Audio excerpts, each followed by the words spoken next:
అర్హులైన ప్రతి ఒక్కరికి ఆ పథకాలన్నీ అందేటట్టు చేస్తుంది కాంగ్రెస్ ప్రభుత్వం. మరి ఈ పథకాలు మీ దగ్గరికి చేరడానికి కొంతమంది తప్పుదోవ పట్టించినా ప్రజలు ఎవరు తప్పుదోవ పట్టద్దని నేను కోరుకుంటున్నా. ఎవరైనా మీకు ఈ పని చేసి పెడతామని డబ్బులు అడిగింది అనుకోండి, మీరు మట్టు మీ జేబులో నుంచి ₹1 దిగద్దు.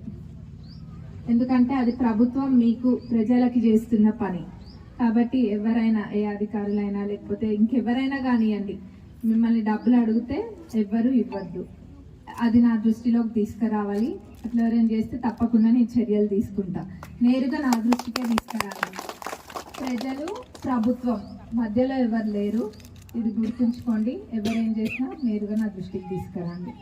మరి ఇంకా ఏమైనా పనులు ఇక్కడ పెండింగ్ ఉన్నా కానీ, ఇక్కడ ఇంకేమైనా ఉన్నా సగంలో చేసిన పెండింగ్ పనులైనా లేకపోతే కొత్తగా చేయాల్సిన పనులైనా ఏవైనా కానీ కాంగ్రెస్ ప్రభుత్వం తప్పకుండా చేస్తుంది. ఒకటి ముందు ఒకటి వెనుక కావచ్చు కానీ చేయడం తప్పకుండా చేస్తుంది కాంగ్రెస్ ప్రభుత్వం యొక్క ఉద్దేశం, ఇంకా నా ఉద్దేశం ఒక్కటే, ప్రజలకు సేవ చేయడానికి ఉన్నాం. అది ప్రజాపాలన కోసమే ఉంది కాంగ్రెస్ ప్రభుత్వం. ఇంకా ఎటువంటి ఇది లేదు, ఏం గొడవలు లేవు, అంత మంచిగానే ఉంటుంది. ఏదైనా ఉన్నా, మీకు ఏమైనా ఇబ్బంది ఉన్నా కానీ అధికారులనైనా నన్నైనా మీరు సంప్రదించవచ్చు. హెల్ప్ డెస్క్స్ కూడా ఉన్నాయి. మరి ఎవరికైనా అప్లై చేయడం రాకపోయినా తెలుసుకొని అప్లై చేయండి. మరి రేషన్ కార్డులది కూడా డిపిఓ గారు వివరంగా చెప్పిండ్రు. లేకపోయినా కానీ మీరు ఇవ్వండి, తర్వాతది చూద్దాం ఎట్లా అవుతుంది అన్నది. ఫస్ట్ అయితే మీరు అప్లై చేసుకోండి.